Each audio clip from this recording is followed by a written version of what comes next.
Hey, how's it going? I got a question or request from VertAQ to make a video on reflections of Stanford, good parts, bad parts, thoughts about the school, maybe if I'm see myself coming back. It's a magical place for many and anything is welcome. Thanks. By the way, I saw you in Arriaga, the big dining hall, 2 years ago, but was too scared to come up and say hi, lol. I think that last part is so funny that you said that, because I actually, so when I don't know if you were a student there, but when I went to Stanford, I remember that I actually saw another student who had a YouTube channel, and I saw them and I was like, oh, that's somebody I know from the YouTube channel, but I didn't go up and say anything to them. It was I don't know what his name is. He's like an Asian man. Short Asian man with long hair. I don't know what his name is, but he has some YouTube channel, and I remember I was watching that, and then the other person who, there was this lady called Kath, the Kath Path is her name on YouTube, and I remember hearing about her like, oh, okay, this is like a YouTuber on campus, but I don't think I've ever met her. And then, I mean, that's the cool thing about Stanford, right? I mean, it aggregates so many exciting folks and people from different perspectives and histories and cultures and stuff like that. That's really the wonderful thing about it. It's such a melting pot. And, like, darn, like, nearly every other person you meet has some crazy backstory. It's just a wonderful collection of such interesting people, which is something that I definitely wanted to talk about. I made 2 post-it notes. I just laid down and I thought about like, oh, okay, what's some random cool stuff or just stories and topics that I wanted to talk about. So this is just a bunch of musings for you, VertAQ, reflections, etc., stuff like that. What were we talking about? I don't know. Let's just jump onto another topic. So, you know, I definitely have some regrets from Stanford, things that I would have done differently if or maybe advice I would have given myself. Maybe that's a better way to think about it. You know, some people are like, oh, I lived my life without any regrets. I've never been one of those people. I'm always trying to make myself better, you know, and like think about how I would have done something differently. And I wouldn't say what do you call it when you think about like a bad thing a lot? I think it's called to ruminate. Like to really think negatively about maybe something you did wrong, like, oh man, I shouldn't have done that, shouldn't have done that. Like I don't really ruminate, but I am analytical and like, oh, okay, man, I would have done that differently. And like one of those things is, if I could give myself the advice and go back, I would have advised myself to, you know, really spend more time building meaningful connections with other people. I think I definitely left Stanford with some really great friends that I think I'll probably have for the rest of my life, but I wish I had left with even more. There's so many incredible people, as we were saying before, that I think when it comes down to going to a really great university like that, one of the #1 reasons is just to meet other people who are really passionate about their fields, who are going to go on and, you know, become business leaders in their own right. And, maybe that's like a good networking perspective, but the truth is I work in the video game industry, and like maybe if you were going to like USC, which is like a very video game heavy school, or a specific video game school, maybe like a school from NYU or something like that, I could see you going to that school and like really trying to network hard. But like Stanford, it wasn't really a factor. There wasn't a lot of people at Stanford, and by the way, hell of a small school too, right? I mean, the undergrad population, I think it's like 2K. So it's very, very small. I don't know what it is. Like, I'd imagine it's like maybe a 10th of Harvard or something like that. Let me look that up. So Stanford undergrad number students is 6,000. So there's 6,000 Stanford undergraduate students. And then Harvard is 5,000. Oh, okay. Wow. No, that's bigger than Harvard. I'm like so wrong. What am I talking about? Why does it say, why? And USC has 20,000. Okay. Huh. Why does Stanford seem so much smaller then? Harvard total number of students, 22. Stanford total number of students, 16,000. Oh, okay, all right. So the total number is maybe 70% of Harvard. It just seems, I guess maybe because the campus is so damn big, it just seems like everybody's spread out. I'm not sure. It just seemed like there was way less people. Stanford, the people have said this before, but like Stanford is a small school, right? 6,000 undergrads is pretty small, certainly compared to like USC's 20K. So it was a campus where what people used to say is that if you're trying to find somebody, if you're trying to bump into somebody, you never will.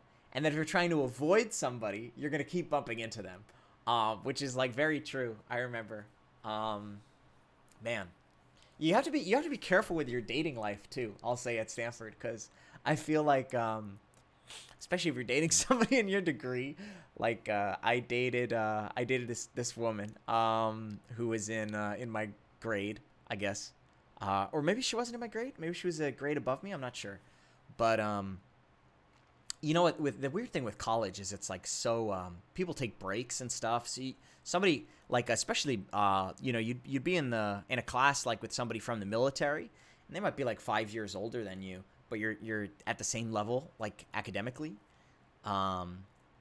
or of course you know people do undergrad versus graduate study, and you'll go into some classes with somebody who's a grad student who might have kids and stuff.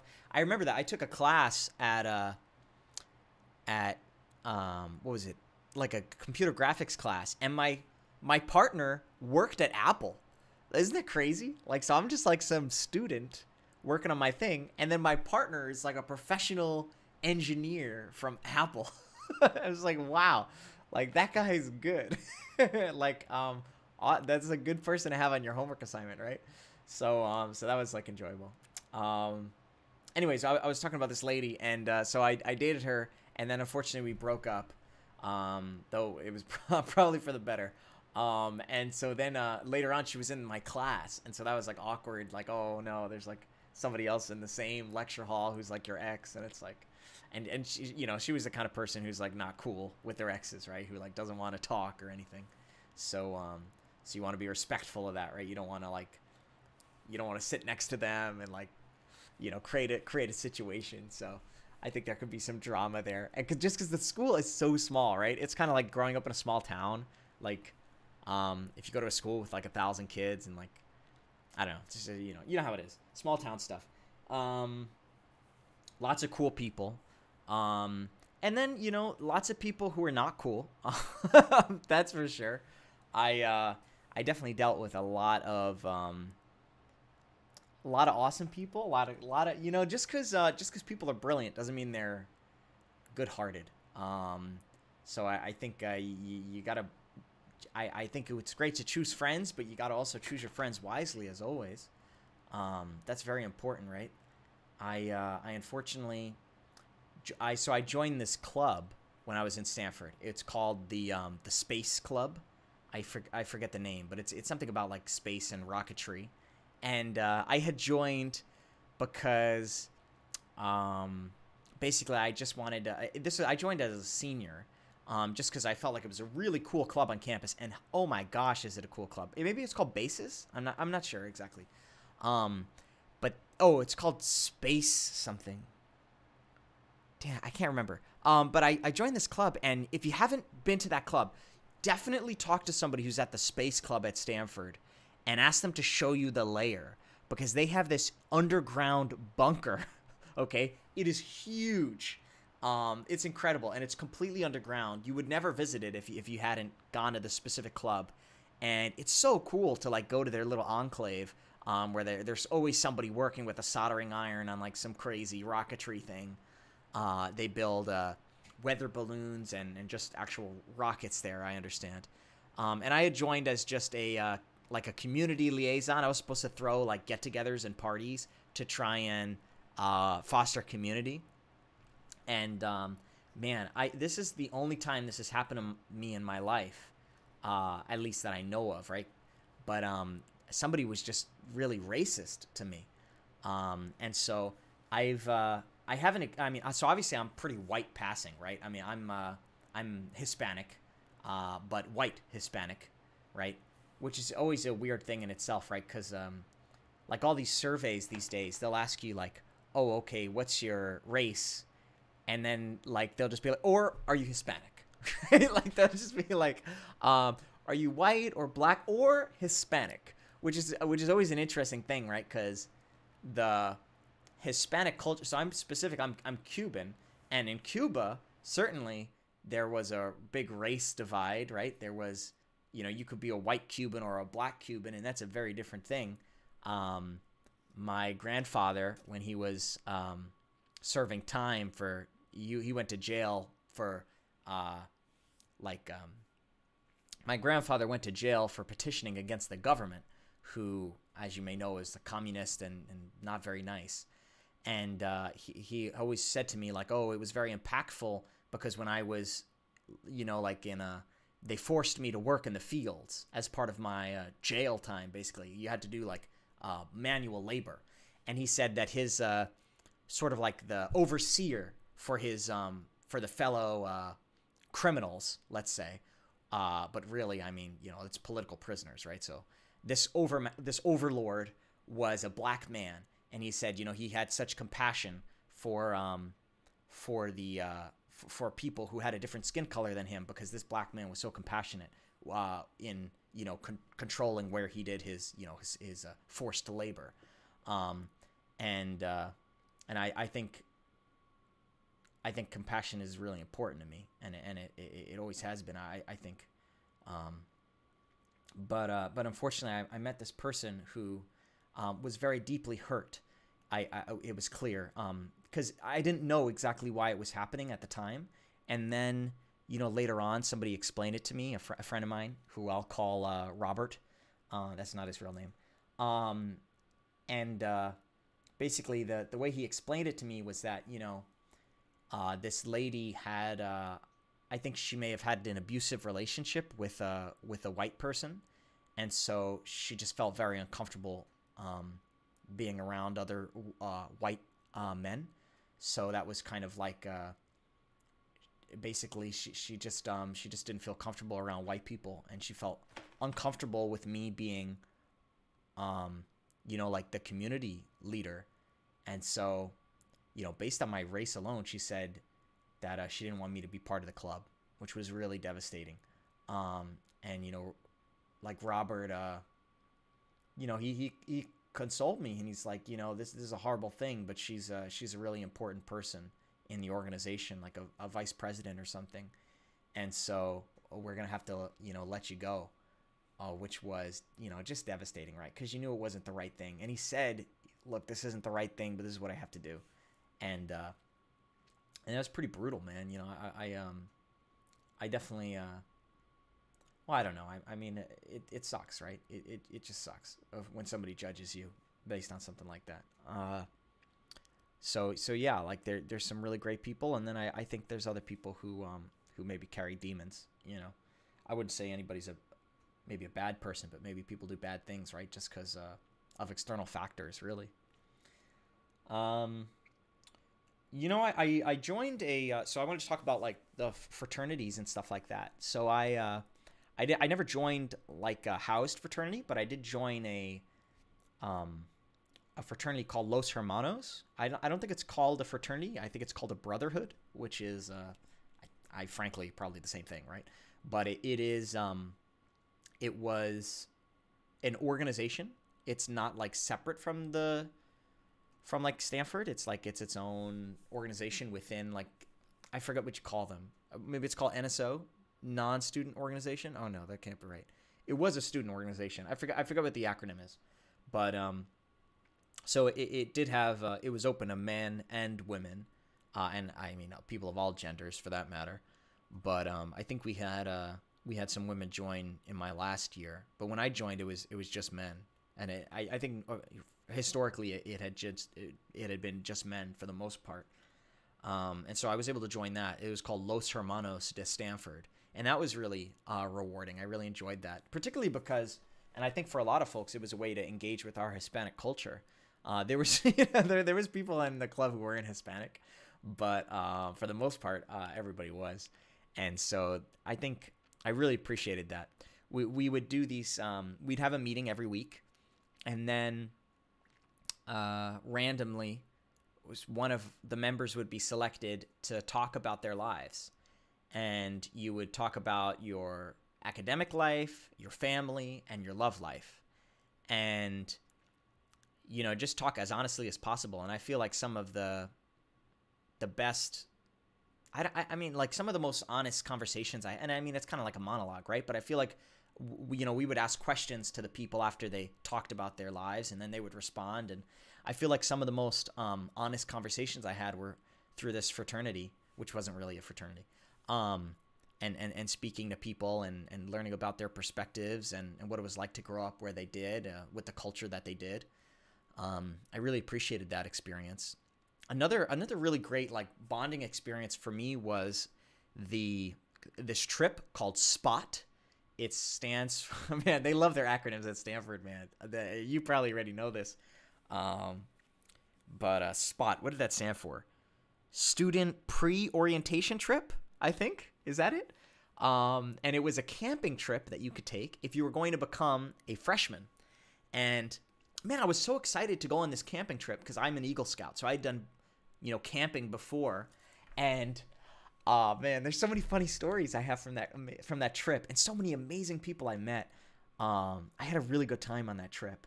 It was only a week, but there's something special about some experiences, and I'm sure you could attest to this, where like maybe you go to summer camp or you go on a camping trip, and obviously it's not just camping. Maybe you go through trauma with somebody.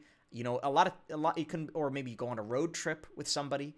Like a short experience can really condense bonding, right? If you know, depending on what it is, right? If you're trapped in a car with somebody, for example, on a road trip, I feel like you can get to know somebody in a few days, what would have otherwise taken maybe months, right? Like, I don't think I have to reach too far for you to believe me there. And that was certainly the case with the SPOT trip, where we went on this camping adventure and we got to know each other really well. And again, at the end of each day, we'd have like a little campfire, and one or two people would, because it was a small group, it was maybe like 10 people per group, one or two people would tell their life story up until that point. And that was so amazing. That was so amazing, because I don't know what it was. Maybe it was just the woods or just the radical honesty that everybody wanted to bring to that conversation. But people were really forthcoming about, you know, what their life was like. And I've never really had an experience like that, honestly, in my whole life. I feel like I miss it in some ways, right? Like just the just being around so many incredible people and sharing our stories together. I really appreciated that. Some crazy stories from that was when I was on the so embarrassing. Maybe I should turn this into its own strange encounter YouTube video. But when I was on my way to go to that trip, I got onto the airplane and I didn't drink any water that day. I think I just got onto the airplane, and when I stood up to go to the bathroom after the plane had taken off, I collapsed. I literally passed out on the airplane. I guess because maybe I stood up too fast or something. I don't even know what it was. But I woke up maybe minutes later. I'm not sure how long. And the stewardesses, or maybe the flight attendants, whatever is the politically correct way to say that, they were holding me and feeding me orange juice from like from the plane. And like there were people like looking back in the aisle like, oh shit, did that guy die? It was like, no man, I just passed out. And when we finally landed, a captain was on the intercom, and he was like, everybody, please remain seated. Everybody, please sit the fuck down. And these EMTs, and if you've never met EMTs before, I used to work in an ambulance in another life back in high school. They are some badass people, right? They just, you know, they shoved their way onto the plane, came over to me and were like, hey, we're going to get you out of here. And I was so embarrassed because I didn't want everybody to be looking at me. I mean, I don't know what it was. I probably just didn't hydrate enough. But everybody on the plane is turning around at the aisle, and they're all looking at me, and they're like, oh my God, is that guy gonna die? What happened to this poor child? And there I am, like just wheeling my suitcase, like, you know, because nobody was allowed to leave the plane until I did. So, of course, I'm the one student in the class who has to stand up and walk in front of everybody. And you know, the lower classes like me and Coach were like, oh no, what's wrong with him? And the business class people were like, I need to get to my meeting. Who is this damn person? You know? And they finally rolled me out. I think I was on a wheelchair. They rolled me out on this wheelchair, and they were like, all right, sir, do you want to go to the hospital? And I was like, how much is that going to cost? Because I'm an American. And then that's the first question you ask in this country when you're having a mental health crisis or a physical health crisis. So I said, how much is that going to cost? And I called my mom, and she's like, it's going to be a lot of money. And I was like, no, I'm not going to the hospital. I'll just drink the orange juice. And promptly after passing out and having this whole ordeal on the airplane, I went on a 1-week camping trip through the backcountry of California. And that's when the spot trip started. So that was a crazy way to start the trip for sure. Did anything else happen on the trip that was interesting?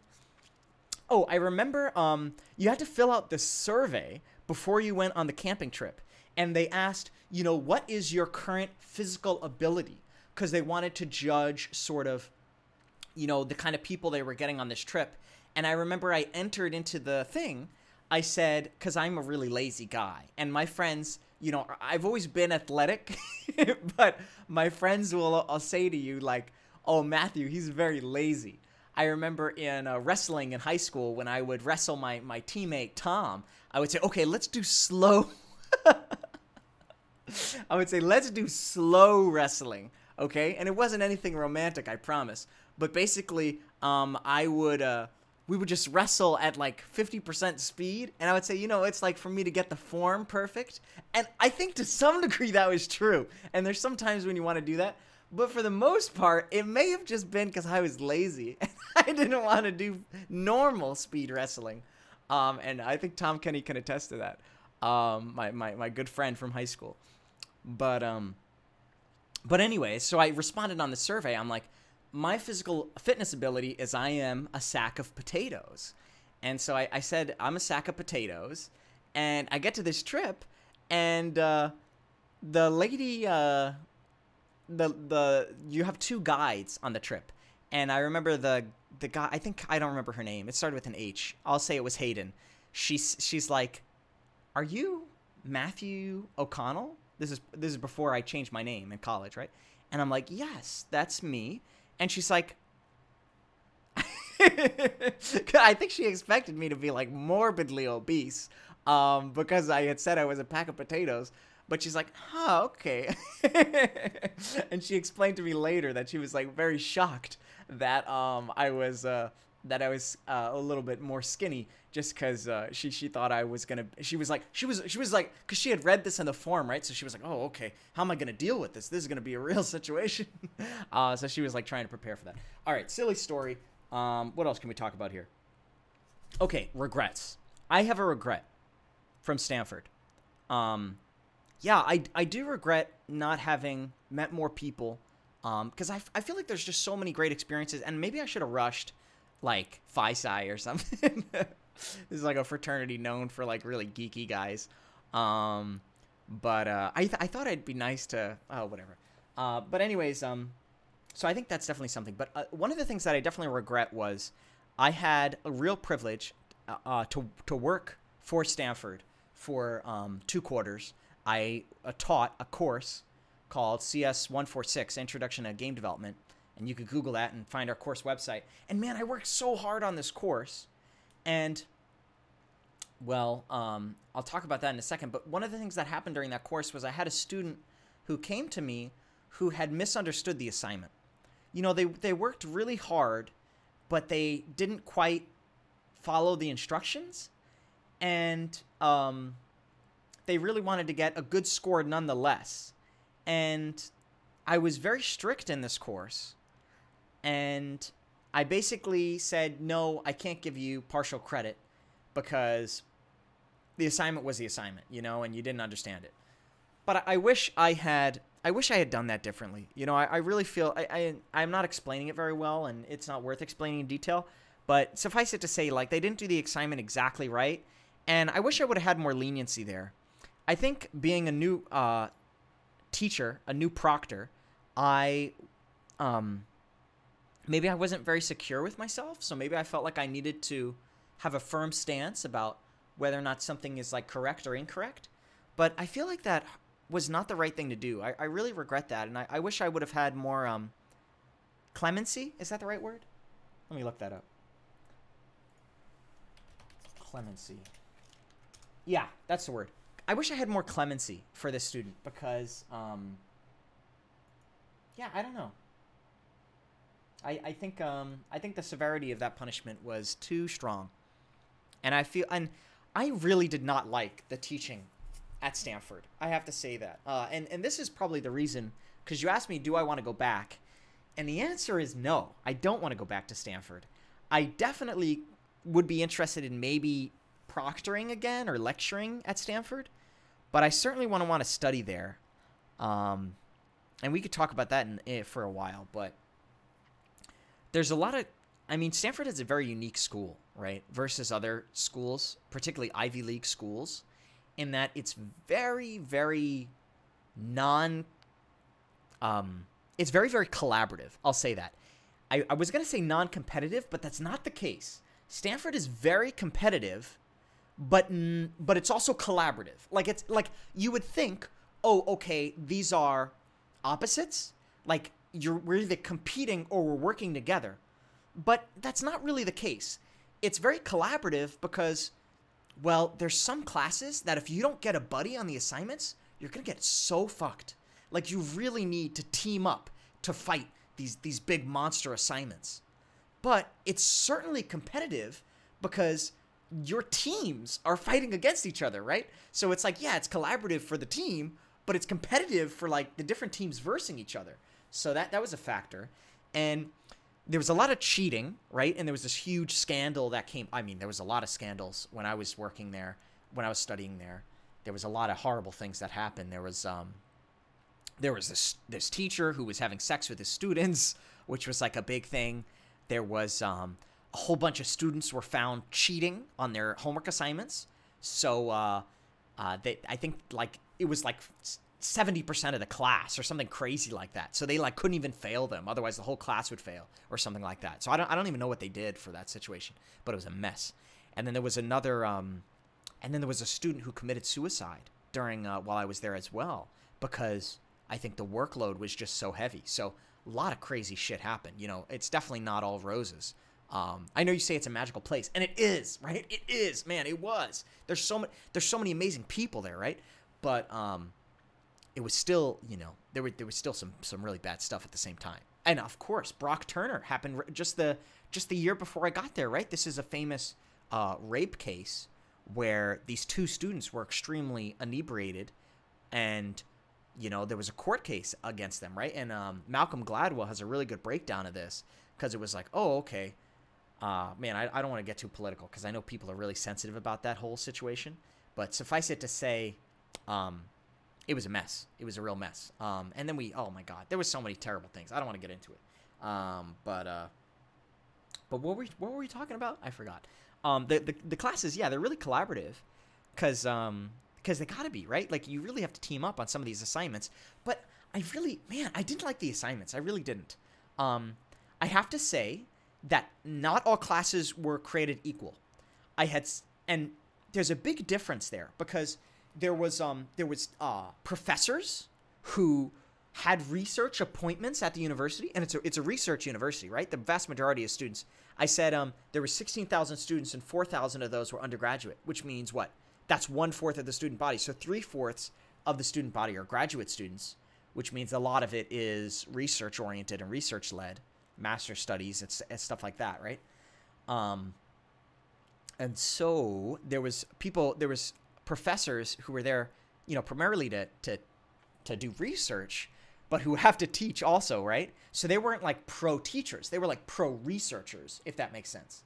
And then there was other proctors who were professional lecturers. So they're not called professors. They're called lecturers, because their only job is to teach so that the other professors can focus on their research. And so the lecturers, people like Chris Peach and Keith, were amazing. Some of the best teachers I've had in my entire life, hands down, probably the best, because these people spent hours on each lecture, really nailing it and honing it in, soliciting feedback actively and constantly. Hey, how can I make this class better? You know, it wouldn't be uncommon for some of these teachers, not gonna lie, for them to ask for a feedback survey every assignment, every week, constantly thinking about how they could improve their work, right? That's one class. And then there was another class of professors who, man, I would read assignments that had typos, and the assignment was unchanged for like the past 5 fucking years. Are you serious? You've been giving people the same assignment and you haven't found these goddamn typos for 5 years? What? And I'm not saying like minor typos, like the kind of typos that people would go onto these, I forget what the name of the website is, but they'd have like forums for you to go and like talk to other students about, like post questions. Maybe it's called Piazza. I'm not exactly sure the name. You know this if you've watched this channel. I have a terrible memory, but there were like these message boards where you could post questions, and it was like people were asking questions of like, what does this question even mean? Because it's so unclear. And it's like, this assignment has existed for half a decade and they haven't updated it. They haven't further clarified it. It was just so ugly. Like the lack of effort that was going into some of this stuff. So that really pissed me off. And it pisses me off now, if you can't tell. It was like, what the fuck, man? Like, you know, I just, oh man, I really didn't like that. Especially because there's so many TAs, right? And man, this really pissed me off.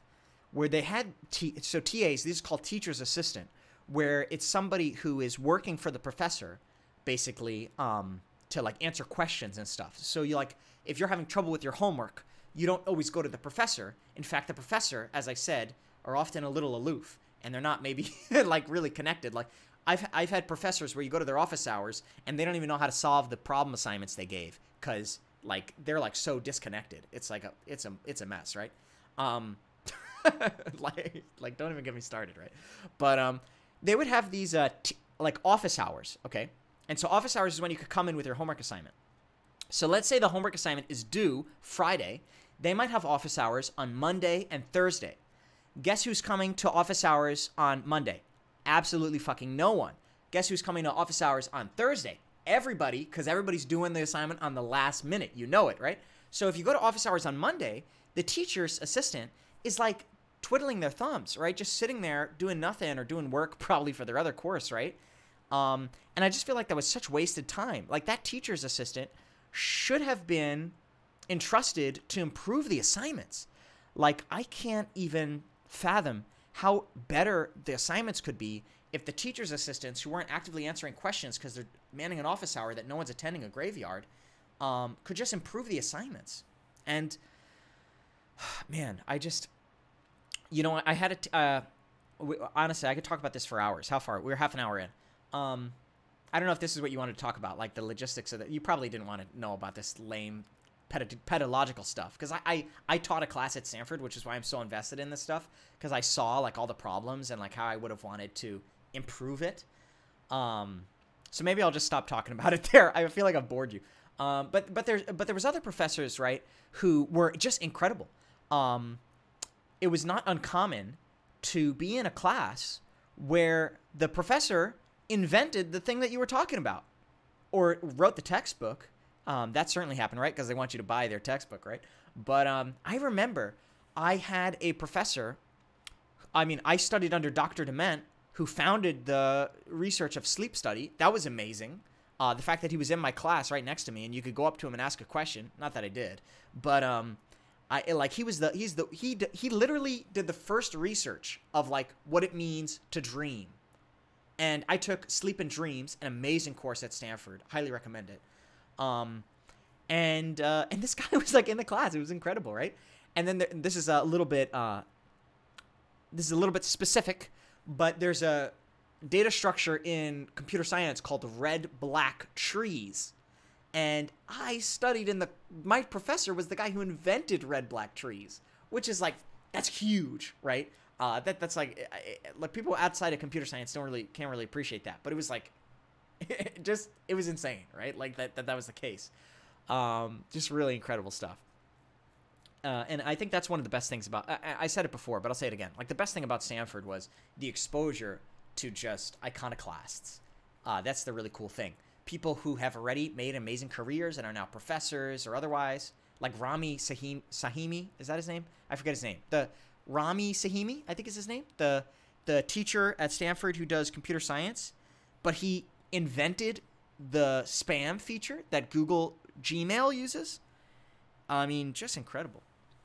All right, so what were we talking about? I joined the band. I joined the Stanford band. That was really cool. It was also kind of like a fraternity of sorts. I joined the CPG, clarinets, piccolos, and what does G stand for? Oh, yeah, they would say like G stands for gangsters, because it was like all like the random shit instruments that like nobody knew how to play. They would put that into G, but I think it originally stood for glockenspiel, and that's the instrument that I played in the band. I played the glockenspiel, which if you're not familiar with that instrument, it's sort of got a silly name. It's a weird name, right? Glockenspiel. It sounds very German or something, right? But it's basically a xylophone that you hold, and you hit it with a very small plastic or glass mallet. And I didn't know how to play the glockenspiel, but they said, that's okay. Just pretend like you're playing. And that's what I did at the games. I would go to the games, and we'd get there early, and we'd have to put on these costumes and stuff, and then I would pretend to hit the keys as we would dance and do all this crazy stuff. It was so much fun. I had a blast. I won't forget though, there was a video where like some videographer was like moving for Stanford. It was like an official video. They were moving around and like zooming in on different people, and they zoomed in on my friend Gilly, who had joined the band with me, and they got a video of her not hitting the glockenspiel, because like she would just like do this, and like it wasn't coming anywhere near the keys, and that was just like so silly to see that on video, because like anybody watching it was definitely like, wait a second, that person is not playing at all. And I thought that was pretty silly. But I had a lot of fun with the band. That was so amazing, and I met so many cool people there. Shout out to Kylie, my my group leader. She was like my big in this little fraternity, and man, it was great spending time with her. And then we went to see we did like some parties and stuff, and we went to see this play called Rocky Horror Picture Show, which, as you may know, is one of my favorite musicals, and it's very important in queer culture as well. And that was so much fun to go see that together. We had a lot of fun. There wasn't a lot of like off-campus outings relative to, I think, other universities, just because Stanford, you've probably heard this a million times, but Stanford's a bubble. People don't really leave the campus too often because, well, to be honest, the main reason is because Stanford is in a very affluent area. So, young people don't have a lot of spending money. And so if you leave Stanford, if you exit the Stanford bubble where your meal card doesn't work anymore, well, damn, all the meals are like $30 now. So it's pretty expensive to leave campus, right? So that's why it wasn't so common. I think that's the number one reason. What else could we talk about? I took some really amazing courses at Stanford. Some of my favorite courses were ones that, I mean, you could expect it, right? But ones that maybe are a little bit out of your comfort zone, something that I had never done before, and then I learned an amazing new skill from a world-class teacher. Because that's kind of like the coolest thing, right? At Stanford, it's like you walk into this class about art, and now you've got like a famous painter who's like going to teach you how to do art. And of course, you're a complete noob who's just trying to make little doodles of, little robots or whatever. But this pro is teaching you, and like that's just amazing. So I really enjoyed that. I took a drawing class. I took a photography class, which really impacted me. I have a YouTube video on this channel which goes through my portfolio and everything I learned from that course. It's called like Black and White Photography or something like that. And then I took, what else did I did? I did a games study course, which was really cool because I had never done anything like that. And, honestly, not a lot of people in industry who I've met have done that kind of stuff. It was such a weird course too, because Stanford has a real dearth of video game classes. I probably wouldn't recommend it for somebody who's going to school for game development.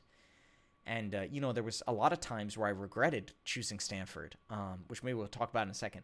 But because it just didn't really have a lot of video game programs. Oh, and I should talk about the assignments more. There was another thing. I could talk about the assignments forever, man, because I mean that's most of what you're doing there, right? You're doing the assignments and stuff. But I took this really good game studies course where they went through like these journals of people really studying like the ludology of games, and reading Marshall McLuhan and Jesper Juul, a lot of these like philosophers, I guess you could say, or like I don't know a better term for it, but like these analytical research minds that are really studying like what is a game and what's the role of a game in society. That stuff was awesome. And what does it mean to play? Homo ludens, right? All that stuff. Yeah. What are we talking about? Assignments. One of the things I didn't like about the assignments was I felt like a lot of times it was like a puzzle that I needed to solve. And I never liked that because I feel like there was a lot of assignments where if it was just explained better, the assignment would be trivially easy or way easier, let's say. And they kind of don't want to explain it to you on purpose because they want you to figure it out on your own. But in many ways, it just felt so contrived. It's like, well, just tell me what you want. I guess that's the best way to explain it. And it was like, it was like so hard to figure it out. And often you'd have to go to office hours just to figure out what they even wanted.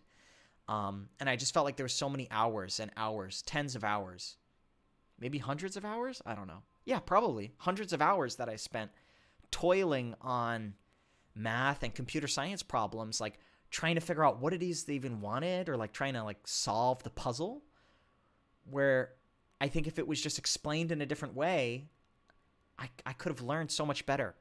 And I mean, everybody learns in a different way. And that's a little bit of the frustration because everybody learns in a different way, but the way that they teach is not always accommodating to every learning style. So for example, for me, the best way I know how to learn is to have the answer in front of me and to work out the solution, to read through how they did it, and then practice a similar problem on my own. And it was very rare that I got an assignment of that nature. With hard maths, I often found that, but with computer science, it was more rare because, like, if they give you the exact solution, you, I mean, it's harder to construct an assignment like that, right? I mean, if I want to be honest, like the best tests, I think, are a test where they'll say something like, hi, here is, like, I mean, this is going to be trivial, okay? So this is not going to expand too well, but I'm going to make this trivial case for the sake of explaining something. Okay, I'm going into pedagogy now. I'm sure this is not interesting to you, but I'll just say it really quick. But like, let's say you want to learn multiplication. What if you give a student like 100 multiplication problems and you could say, okay, you could practice all these, and here are the solutions to all the multiplication problems. So you could see how I did every problem, and there's 100 here. Your test or your homework assignment is going to be, well, let's say your test is going to be, you have to solve 10 of these problems with no notes. So you can practice any of these 100, but 10 of those 100 are going to be on your test. So you know exactly what you have to study, and you learn sort of the abstract ways that you do it. And then maybe like, I don't know, like an 11th problem can be like the same thing, but the numbers are different. So it's the exact same process, but it's a little bit different. I mean, I don't know. It sounds probably too rote, and like you need to be able to abstract the thoughts a little bit. But again, it's hard to put into words without like really examples. But there was a lot of assignments where I just felt like I had to sort of solve the puzzle, and it just felt like arbitrary, and it was very frustrating. All right, so I talked about the band. I want to talk about Stanford Video Game Association because, man, there was a lot of crazy stuff that happened with that. So I helped co-found a student group on campus called the Stanford Video Game Association, which is still around today. And it was sort of a rebirth of an existing club that had died off called Low Battery, which is the same thing, Video Game Association, basically. And, man, there was so much crazy drama that was in this club because the president of the club had like a mental breakdown, and I had to get hospitalized. And then in that like sort of power vacuum that happened of this one leader leaving, and by the way, mental health on Stanford was like a fucking mess, man. Absolutely shit mental health support. And obviously students died as a result of it, which was like, it can't get worse than kids fucking dying, right? But it was a real situation, right? So this guy was like hospitalized because of a broken system, honestly. And then in that like power vacuum, another student came in and like tried to become the president of the organization by like doing a lot of like political Game of Thrones shenanigans. And then it came out that this lady was not even a student at the school. She wasn't a student. She was a nurse or something like that at the Stanford hospital. And so because that is the Stanford hospital, she felt that she could come in and run the student organization called Stanford Video Game Association, which was crazy because she was using this organization position to posture for an organization she was in outside of the school called TESPA, which was an organization where they make money off students playing video games and buying their like swag and like throwing these like student LAN parties. So she was like some crazy what do you call it, like when you're doing something that's like monetary gain and it's nefarious. I forget, like corruption. That's not the exact word. I forget what it's called. But she was doing this nasty stuff, and we dove into this and we learned about this lady's backstory, and it was a whole thing. It got investigated by like the Stanford Student Board, and eventually this lady got outed and kicked out of the club basically. But her boyfriend, she was dating one of the students who sort of became like a puppet king and was trying to like control things on her behalf, which was just the craziest shit, man. You couldn't have made that up. I could do a whole video on that whole shenanigan stuff, but eventually the club came to rest in the in control of this of my good friend Jason. I forget his last name. Maybe I forget his name. Jason something. What is his name? But he's a good friend of mine, and he still is. Man, what an awesome guy. We actually just met for lunch a few months ago. What is going on? My girlfriend's calling me. She wants to talk about something. Oh my gosh, it's 1 a.m. All right, I need to wrap this video up. What else were we talking about? What else did I want to talk about? I want to talk about the places I lived. There's so many cool places on campus that I live. What is going on? Hello? Hello? Hey, baby. Can you hear me? Yeah, I'm doing a YouTube video. I can't chat right now. Oh, okay. I'm sorry. I'm at the airport and they delayed my flight by half an hour, so I'm just. Okay, I'm just really tired. I'll talk to you in like 5 minutes, 10 minutes. Okay, yeah, sure. All right, Talk bye. soon. Love you. Bye. Okay. All right. I have to do boyfriend stuff now. But what did I want to say? So yeah, the places I lived at Stanford, man, so many cool campuses. And they changed it up now. They have the community system. There's like a new thing on Stanford, and I'm really excited about it. I think it's a great idea. Cuz it like you would join like your first year, you would create like a freshman group and you'd meet some people, and like everybody was really open to like meeting new friends. And then after that, it was really isolated. Like people wouldn't really socialize as much outside of their immediate friend groups.